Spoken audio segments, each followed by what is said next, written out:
విమోచింపబడిన వ్యక్తివైతే నిర్జీవ క్రియలను విడిచి, నిర్జీవ క్రియలను విడవటం అంటే ఎట్లా ఉంటదంటే, పలానాళ్ళు కారు కొనుక్కున్నారయ్యా అనగానే విమోచింపబడిన వాడు ఏమంటాడు తెలుసా? దేవునికి స్తోత్ర.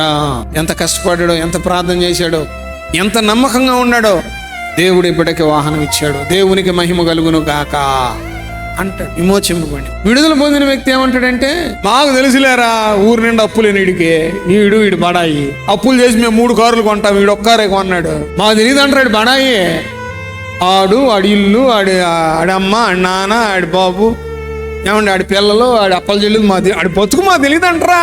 నువ్వు మళ్ళీ నాకు చెబుతున్నావు వచ్చి, ఎట్టయితే మేము చాలా కొంటాం. విడుదల పొందినవాడు అనే మాట అది. విమోచింపబడిన వాడు ఏమంటాడంటే, దేవునికి మహిమ కలుగును గాక.